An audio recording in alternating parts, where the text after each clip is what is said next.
Hey guys, let's get more news about Lakers, but first, don't forget to subscribe and leave your like. Darvin Ham criticizes Lakers' young players, says he'll meet with them after late-game performance versus Wizards. The Lakers were up 123-109 with 1:44 left in the game on Wednesday. Darvin Ham did what any other coach would do. Up by 14 with 104 seconds left, he emptied his bench, giving his veterans LeBron James and Anthony Davis some extra rest. Then, a disaster class was performed. The Lakers allowed a Jordan Poole three-pointer and back-to-back layups by Eugene Omoruyi before a 5-point outburst from Justin Champagny, forcing Coach Ham to call timeout and bring the starters back into the game. In a season filled with a myriad of lows, you can add this low light to the reel. It's unfortunate, Ham said post-game. When you're a young player, whether you're a rookie, second year, third year, whatever, even a vet, you're trying to secure the win, no matter what time it is, there's no rite of passage to be in this league. Whether you're a player, coach, executive, it doesn't matter. Even in ownership, there's no rite of passage. No one owes you anything. When you're trying to establish yourself and the type of player you are, you have to approach each and every minute. I hate the term garbage time. You're playing in the NBA. There's only so many spots and you get a chance to play, even if it's the last 50 seconds, you go hard or you stay home. It's like you're trying to establish yourself and you never know who's watching, you just got to have that mindset, the mindset that nothing is given. Everything is earned. I'll sit down with a couple of our young players on Friday. The sequence didn't result in a loss thanks to Davis blocking a three-point attempt by Jared Butler. However, this moment highlighted a bigger problem: the Lakers' bench is bad. The bench lacks a consistent scorer and even struggles to score as a unit. In their victory against the Brooklyn Nets during this recent road trip, 7 bench players played a combined 64 minutes for a grand total of 2 points. As we head toward the postseason, it looks increasingly likely that the starters will be responsible for scoring everything and no lead will be safe if LeBron or Davis sits. This isn't a new issue for the Lakers. Garbage time has been trash all year, pun intended, with young guys just looking for their shot and a highlight so good it will force the coach to give them more time. Instead of that result, we get a glimpse of a bad G League team where everyone is looking out for themselves. This ends up producing a double negative: no one individually looks good and the team loses as well. A conversation with these players is long overdue and I'm sure there have been talks before, but the one Ham gives this Friday has to be the most stern. This is big-time basketball. If they are going to give that quality and effort, then this playoff rotation might be a very small one. And if these players want to know who is to blame, they need only look in the mirror. How Joel Embiid's return impacts the East, where AD is underrated, and please for the Celtics and Bucks. This week, we explore whether, somehow, this could be Joel Embiid's year, an unheralded aspect of Anthony Davis's offense, a lineup tweak that might have doomed the Rockets' late-season push and the absolute sweetest steals in the NBA. It's a little forgiving to label Embiid the most star-crossed superstar in recent NBA history, but only a little. He is not blameless in the Philadelphia 76ers' near-decade of early postseason heartbreak. He has underperformed his regular season numbers by even more than you'd expect given the quality of opposition.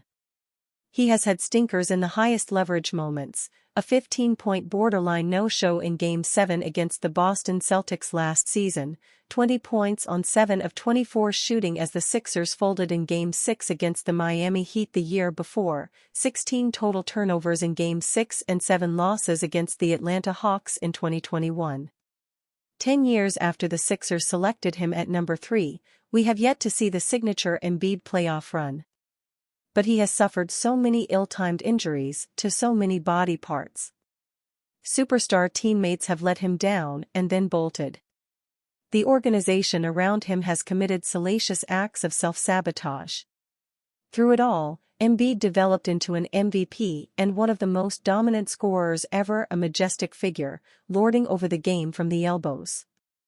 And just when it seemed his tormented franchise had achieved stability, with Tyrese Maxey as the contented, reliable co-star Ben Simmons, Markelle Fultz, and James Harden could not and would not be, Embiid suffered another knee injury. The Sixers fell from near the top of the East to number 8 play-in hell. Embiid's return date was uncertain. It appeared to be a wasted season as Embiid turned 30.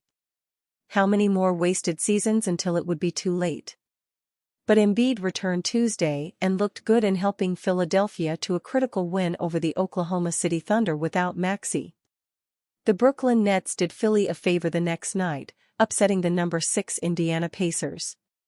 On Thursday, Embiid and Maxey combined for 76 points in Philly's win over the number 7 Heat and the superstar that got away, Jimmy Butler. The win evened their season series at 2-2, although Miami still holds the tiebreaker for now. The Pacers also have the tiebreaker over Philly.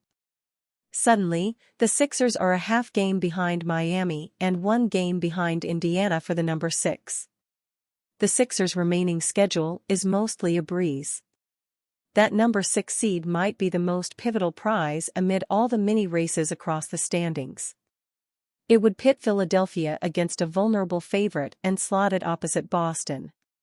The Cleveland Cavaliers are 11-15 in their past 26 games, searching for the pace and fight that powered their midseason hot streak and relearning double big alignments with Evan Mobley and Jarrett Allen. Donovan Mitchell is recovering from injury. Julius Randle's season-ending shoulder injury is a crushing blow for the New York Knicks. The healthy Knicks, with Randle, OG Anunoby, and their revamped bench rivaled the Milwaukee Bucks as the most dangerous threat to Boston. If Anunoby returns from an elbow injury and the brackets break the right way, the Knicks still have some chance of making the conference finals.